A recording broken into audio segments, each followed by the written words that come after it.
How much GPU can you get for 20 euros? Because that's what I paid for this big clunky unit.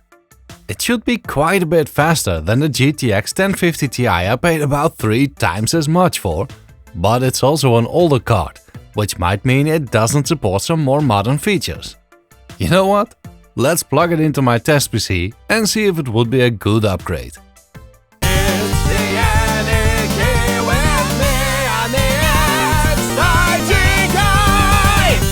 Remember this red case? It now houses my 8th Gen i5 system. The power LED now burns way brighter than with the Athlon XP system that was in here before. Looks pretty cool if I say so myself. Anyway, let's take the 1050 Ti out and add the R9 to 90. A downside of this R9 is that it needs both a 6 and an 8-pin power connector, as opposed to the GTX 1050 Ti that only draws power from the PCIe slot itself. You're not going to plug this into your average Dell Optiplex and call it a game PC, so to say. I do hope my 450 watt Cooler Master power supply will provide it with enough power. Let's fire it up. Right, to get it to use the AMD GPU driver in Linux, I needed to enable support for Sea Islands cards for that one and remove that from the Radeon driver, as mentioned here in the ArchWiki. Well, that works. It's not able to drive my 240Hz 440p monitor at full speed, but instead maxes out at 165Hz. Not really something to complain about, just a sign that this really is an older card. Before I swapped out my GTX 1050 Ti, I took some samples of exporting a video in DaVinci Resolve, rendering an animation in Blender, and of course some gaming. Shout out to Squidnose Osa, or just Squidnose from Czechia, who is on my Discord server for pointing me to Mango Hut for that. However, using the R9 to 90, I had some horrible stuttering in games, and I mean all of them. So what would have been an easy test took me quite a while to fix. I tried to run games with game mode, but to no avail. Squidnose said, maybe set a fan to a fixed curve. Could be a system interrupt doing that. That was a first for me, so he pointed me to LACT to do that. Sadly, that didn't make any difference. I saw someone online mentioning the effect was gone after disabling resizable bar. But that was not enabled in my BIOS, so I enabled it, but it didn't make any difference either. I read about undervolting, but whatever I tried, those options did not become available in LACT for this card. I added a temperature check, but the temps were way within spec for this card and my CPU. After about half a day, I figured I'd try to run a game without Mango Hut.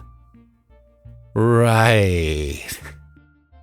I tried disabling several options and found that specifically the GPU stats were causing this issue. So for the games running on the R9 to 90, we'd have to do without GPU utilization. With that out of the way, oh, there's another small complication. The Linux version of DaVinci Resolve, or at least a free version, does not support importing H.264 files, and it wouldn't read the MTS files from my camera directly either. Kdenlive didn't have any issues with that, but rendering failed on the Radeon GPU. So instead, I did a video rendering part on Windows. Let's start with that. The GTX 1050 Ti, which as you can see here will be used by Resolve, needed 1 minute and 41 seconds to render my previous video. Not bad at all actually. The Radeon R9 to 90 needed 2 minutes and 33 seconds to render the exact same video. So for video rendering, I guess this is not the ideal card. So what about rendering a Blender animation? I have this old Blender project with the logo of my band I made 5 years ago. Check. The 1050 Ti is selected to render using CUDA. 1 minute and 20 seconds. Blender itself seems to think it's just 57 seconds somehow, by the way.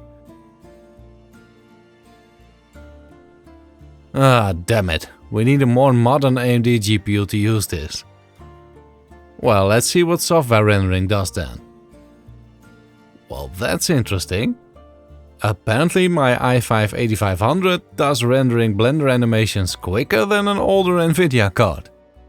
Well, I guess this test wasn't too useful after all. Let's go on to gaming.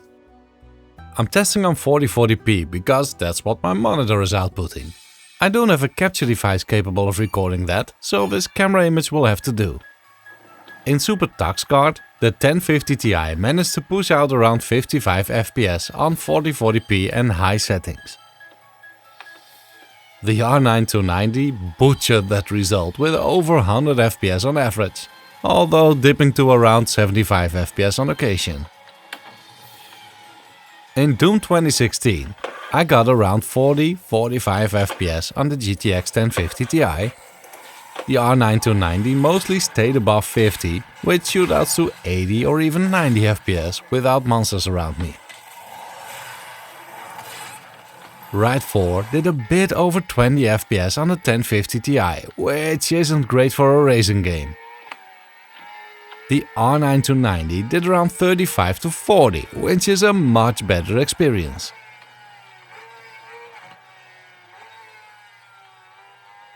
In Turbo Overkill, let's up the settings a bit. The 1050 Ti did around 45 to 50 FPS, which is pretty decent if you ask me. The R9 290 hovered more around 70 FPS, which is a nice upgrade. No enemies in both cases, by the way. I'm kinda stuck and I don't know where to go. Oh baby card did just under 60 FPS on the 1050 Ti. And wait, this is awfully close to 60 FPS as well. Is there an FPS cap?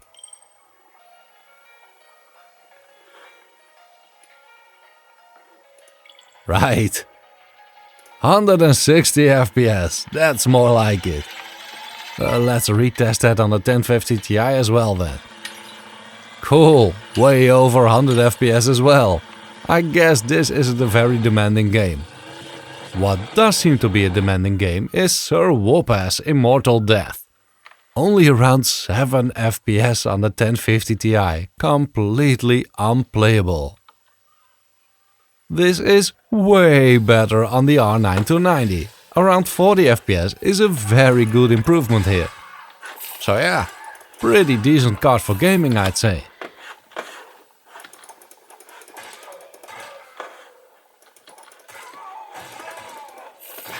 The downside though is that it's pretty power hungry.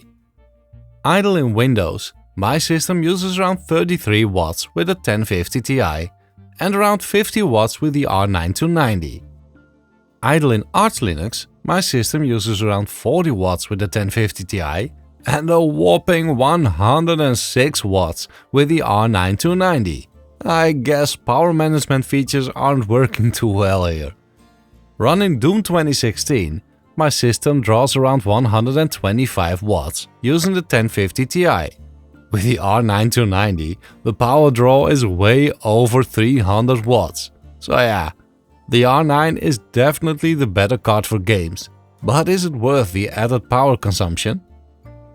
Also, my 1050 Ti is a passively cooled card, while the R9 290 has 3 fans that, at least in Linux, don't seem to be able to spin down to 0 RPM when not running warm. So there's a bit more noise, but to be honest, it's not that bad even though my power supply and CPU cooler are very silent. That's all I have for you today. I hope you liked this video. Thank you very much for watching. Until next time.